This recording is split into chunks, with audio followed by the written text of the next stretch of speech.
قرآن کریم فرماتا ہے کہ جب آخرت میں بدکاروں کو سزائیں دی جائیں گی تو وہ کہیں گے کہ ایک مرتبہ ہمیں واپس بھیج دیجیے دنیا میں، تو فَأَصَّدَّقَ وَأَكُن مِّنَ الصَّالِحِينَ، میں پھر صدقے بھی دوں گا اور نیک عمل بھی کروں گا، بڑا نیک بن کے زندگی گزاروں گا. لیکن اس کے بعد موقع ختم ہو چکا ہوگا. وَلَن يُؤَخِّرَ اللَّهُ نَفْسًا إِذَا جَاءَ أَجَلُهَا، جب وقت آ جاتا ہے تو پھر اللہ تعالیٰ اس کے اندر تاخیر نہیں فرماتے. بہت لمبی عمر اللہ تعالیٰ نے دی ہوئی ہے. اولم نعمرکم ما یتذکر فیہ من تذکر، کیا تمہیں ہم نے وہ اتنی عمر نہیں دی تھی کہ اگر کوئی نصیحت حاصل کرنا چاہتا تو نصیحت حاصل کر لیتا؟ تم نے اس کو گنوا دیا. تو مرنے کے بعد زندگی واپس نہیں لوٹ سکتی، اور لوٹ نہیں سکتی تو جو اعمال زندگی کے اندر کیے جا سکتے ہیں ان کا دروازہ بند ہو جاتا ہے. تو جب تک موت نہیں آئی، زندگی کی نعمت سے تم بہرہ اندوز ہو رہے ہو، تو اس وقت تک حیات کو، زندگی کو غنیمت سمجھو. اس کا ایک ایک لمحہ قیمتی ہے. اس کا ایک ایک لمحہ انسان کے لیے آخرت کی ابدی زندگی کے جاویدانی راحتوں کا ذریعہ بن سکتا ہے. اس کی کوشش کرو کہ لمحہ زندگی کا لمحات زندگی ضائع نہ ہو. زندگی کو غنیمت سمجھو موت سے پہلے. اور اسی لیے حدیث میں رسول کریم صلی اللہ علیہ وسلم نے موت کی تمنا کرنے سے منع فرمایا کہ موت کی تمنا نہ کرو. کیوں؟ اس لیے کہ موت کے بعد تو دروازہ بند ہو جائے گا اعمال کا.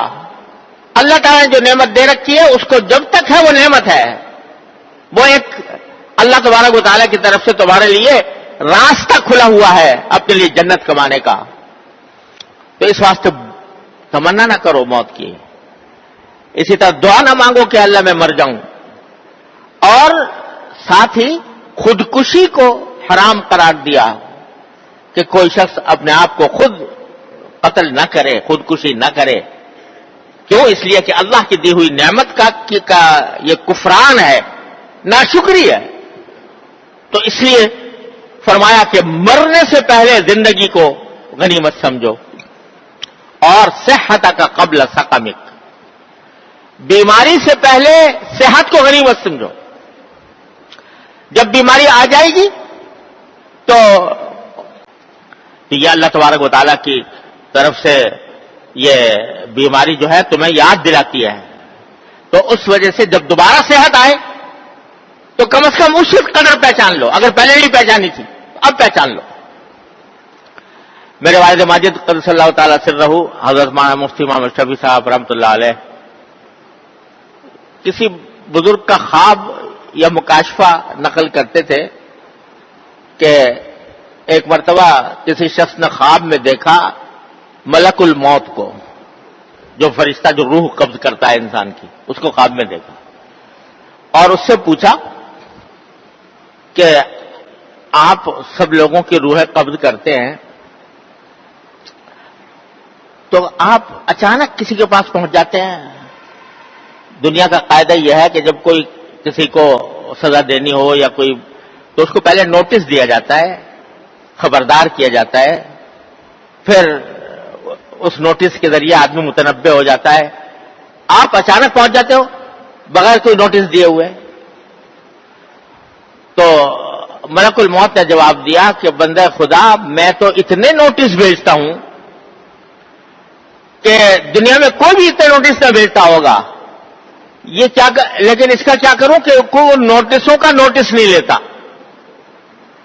نوٹس اس طرح بھیجتا ہوں کہ تمہیں بخار آتا ہے تو میرا نوٹس ہوتا ہے، تمہیں کوئی بیماری آتی ہے تو میرا نوٹس ہوتا ہے، تمہارے ہاں اولاد پیدا ہوتی ہے، بچہ پوتا پیدا ہوتا ہے تو میرا نوٹس ہوتا ہے کہ دیکھو یہ پوتا پیدا ہو گیا، اب بڑے میاں تم اپنی جگہ خالی کرو، خالی کرنے کا وقت آ گیا. تو تمہارے سفید بال آتے ہیں تو میرا نوٹس ہوتا ہے. تمہارے قوا کے اندر جب کمزوری آتی ہے تو میرا نوٹس ہوتا ہے کہ دیکھو میں اب آنے والا ہوں، قریب آ رہا ہوں، میں قریب آ گیا میرے آنے کا وقت. اتنا نوٹس دیتا ہوں تمہیں. تو وہ نوٹس، یہ جو بیماری آتی ہے، یہ در حقیقت نوٹس ہے اللہ تبارک و تعالیٰ کی طرف سے کہ جانے کا وقت قریب آ رہا ہے. تو اب جو بھی وقت مل جائے، جو صحت کے لمحات میسر آ جائیں، اس کو اللہ تبارک و تعالیٰ کی فرما برداری میں، اللہ تبارک و تعالیٰ کے احکام کے مطابق زندگی گزارنے میں صرف کرو. تو صحت کا قبل سقمک، بیماری آنے سے پہلے صحت کو غنیمت سمجھو اور اس کو صحیح مصرف میں استعمال کرنے کی کوشش کرو. اس جو قوت اللہ تعالیٰ نے عطا فرمائی ہے، اس کو اللہ تبارک و تعالیٰ کی مرضیات میں استعمال کرو. اور فرمائے وہ فراغ کا قبل شغلک، اگر فراغت کے اوقات میسر ہیں تو مشغول ہونے سے پہلے ان کو غنیمت سمجھو. ہر انسان جو ہے اس کو کوئی نہ کوئی مشغولیت لاحق ہوتی ہے. خاص طور سے آدمی کماتا ہے تو کہیں ملازمت میں لگا ہوا ہے، کہیں تجارت میں لگا ہوا ہے، کہیں زراعت میں لگا ہوا ہے، مشغولیات. تو فراغت کے وقت تو غنیمت سمجھو، کیونکہ جب مشغولی آ جائے گی تو صبح سے لے کے شام تک تم مصروف رہو گے. اس میں اگر کوئی کرنا بھی چاہو گے عبادت تو مشغولیات تمہیں اس کی اجازت نہیں دیں گی. تو فراغ کا قبل شغلک، مشغول ہونے سے پہلے فراغت کو غنیمت سمجھو. اور فرمایا وشباب کا قبل حرمک، جوانی کو بڑھاپے سے پہلے غنیمت سمجھو. جب تک جوان ہو، قوت ساتھ دے رہے ہیں، جوانی کے اندر بڑی سے بڑی مہمات تم سر کر لیتے ہو، اللہ تعالیٰ نے طاقت دے رکھی ہے. جب بڑھاپا آ جائے گا تو نہ منہ میں دانت، نہ پیٹ میں آنت، یہ حالت پہنچ جائے گی. دوسروں کے محتاج ہو کر رہ جاؤ گے، اور اگر کوئی عمل کرنا بھی چاہو گے تو کر نہیں سکو گے.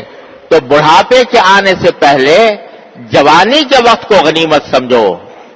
تو جوانی کے اندر اللہ تبارک و تعالیٰ کی عبادت کی طرف متوجہ ہونا، گناہوں سے پرہیز کرنا، یہ ہے کام ایک مومن کا. بڑھاپے آنے کے بعد تو آدمی کے گواہی جواب دے گئے، تو اس وقت اگر گناہوں سے بچ گیا تو کون سا تیر مار لیا. در جوانی توبہ کردن سوائے پیغمبریس، وقت پیری گرگ ظالم بھی شبد پرہیزگار.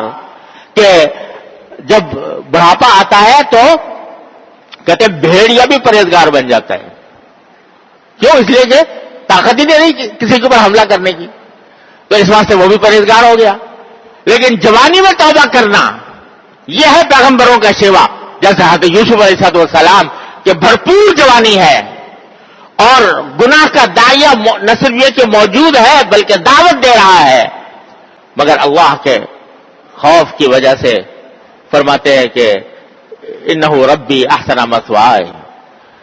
تو یہ ہے جوانی کے اندر آدمی گناہوں سے پرہیز کرے اور جوانی کے لمحات کو اللہ تعالیٰ کی عبادت میں، اللہ تعالیٰ کی طرف رجوع میں، ذکر میں استعمال کرے. تو شباب کا قبل حرمک، تو جوانی کو بڑھاپے سے پہلے. اور فرمایا وغنا کا قبل فقرک، اگر کچھ پیسے میسر ہیں، دولت ہے، تو اس دولت کو فقر و فاقہ آنے سے پہلے غنیمت سمجھو. یہ نہ سمجھو کہ دولت ہمیشہ رہے گی. یہ تو اللہ تبارک و تعالیٰ کا فیصلہ ہے کس کو کتنا دیتا ہے اور کب تک دیتا ہے. یہ روپیہ پیسہ آنے جانے والی چیز ہے، کبھی آ گیا کبھی چلا گیا.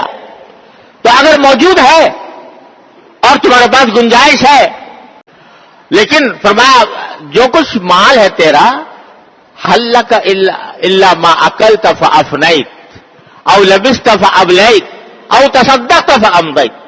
تیرا مال تو وہ ہے کہ یا تو نے کھا لیا، کھا کر نفع اٹھا لیا اس سے، یا تو نے کپڑا پہن لیا اور اس کو پہن کر تم نے استعمال کر دیا، وہ بے شک تیرا مال ہے، یا پھر تو نے صدقہ کر کے اپنا اکاؤنٹ وہاں پر جمع کر لیا تو وہ تیرا ہے.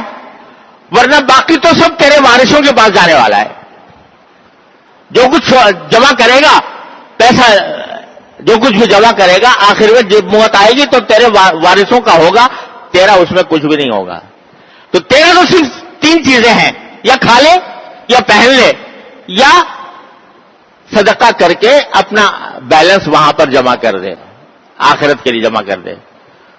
تو یہ اللہ تعالیٰ یہ سوچ دل میں پیدا فرمائے تو فرمایا کہ فقر آنے سے پہلے اپنے دولت مندی کو، اپنی دولت کو غنیمت سمجھو کہ اللہ تبارک و تعالیٰ نے عطا فرما دیا ہے، تو اس کو صحیح راستے پر استعمال کرو.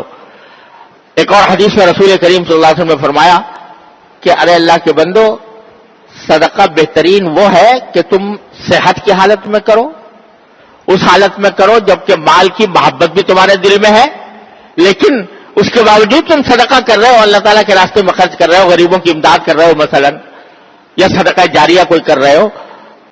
تو رسول اللہ صلی اللہ علیہ وسلم فرماتے ہیں کہ تم یہ کہتے ہو اتنا فلاں کو دے دینا، اتنا فلاں کو دے دینا، حالانکہ وہ تو فلاں کا ہو چکا، یعنی وارثوں کا ہو چکا. جب مرض موت آ جاتا ہے جس میں آدمی بستر مرگ پر ہوتا ہے تو وہ صدقہ بھی نہیں کر سکتا پورا. 1/3 کی حد تک اگر کوئی وصیت کرے تو کر سکتا ہے، باقی 2/3 کے اندر کچھ نہیں کر سکتا، وہ اس کے وارثوں کا ہو چکا. تو فرمایا تم کہہ رہے ہو فلاں کو دے دینا، فلاں کو دے دینا، حالانکہ وہ تو تیسرے فلاں کا ہو چکا، یعنی وارثوں کا ہو چکا، تو پھر کچھ بھی نہیں کر سکو گے. تو غنا کا قبل فقرک. تو خلاصہ اس پوری حدیث مبارک کا یہ ہے کہ انسان کی اپنی زندگی میں اللہ تبارک و تعالیٰ اس کو مواقع عطا فرماتے ہیں، اس بات کے مواقع عطا فرماتے ہیں کہ وہ اپنی زندگی کو اللہ تعالیٰ کی رضا میں خرچ کر لے، اس کو غنیمت سمجھ کر اس کو آدمی اطمینان کے ساتھ اللہ تعالیٰ کی رضا کے مطابق انجام دے گا تو انشاءاللہ آخرت میں اس کے لیے بہترین اب راحت کی، آرام کی ابدی زندگی ہوگی. اور اگر اس کو ضائع کر دیا تو اللہ بچائے، اللہ تعالیٰ ہر مسلمان کو بچائے، وہ ابدی تکلیفوں کا، ابدی عذاب کا راستہ ہے.